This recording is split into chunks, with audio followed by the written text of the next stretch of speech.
नमस्कार मैत्रिणींनो, आज मी अशी कारल्याची भाजी बनवणार आहे, ती अजिबात कडू होणार नाही। चला तर मग रेसिपीला सुरुवात करूया।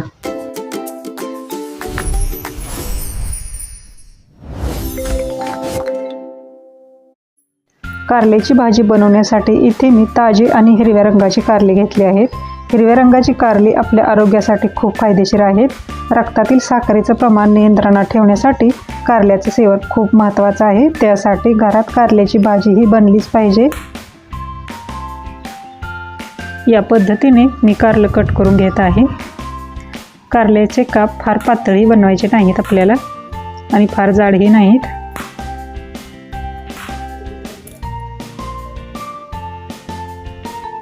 अशा पद्धतीने हे कारल्याचं काप बनवून घ्यायचं आहे। आता मसाला बनवून घेऊया। खोबरं, लसूण आणि कोथिंबीर हे एकत्र बारीक करून घ्यायचं आहे। शेंगदाणे बारीक करून घ्यायचे आहेत। शेंगदाणा कूट, खोबरं, लसूण, कोथिंबीर पेस्ट,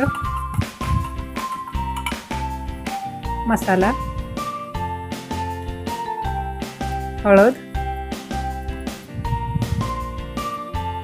आणि चवीनुसार मीठ हे सर्व एकत्र मिक्स करून घ्यायचं आहे। हे थोडं थोडं पाणी टाकत मिक्स करायचं आहे।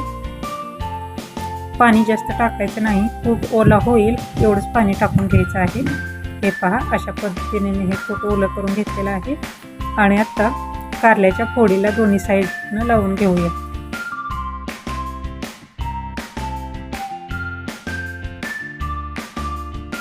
अशा पद्धतीने कारल्याच्या दोन्ही साईडला कूट असं लावून घ्यायचं आहे। कूट असं चोळून चोळून लावून घ्यायचं आहे।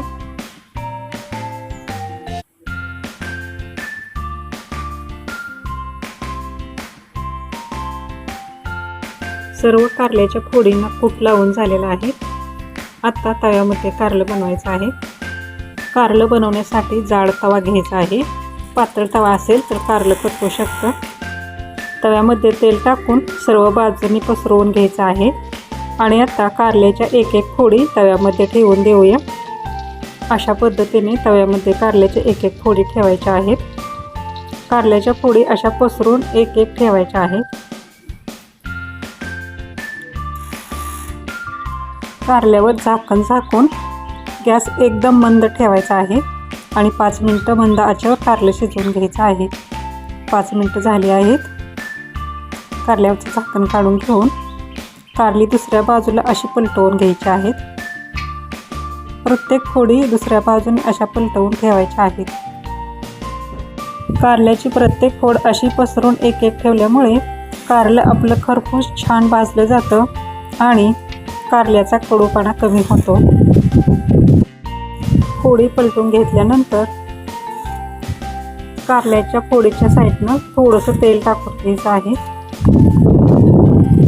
अशा पद्धतीने थोडंसं तेल टाकून घेऊन पुन्हा कारल्याची भाजी झाकून 5 मिनिटं मंद आचेवर शिजवून घ्यायचं आहे।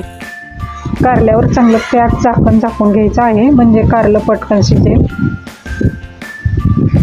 5 मिनिटं झाली आहेत।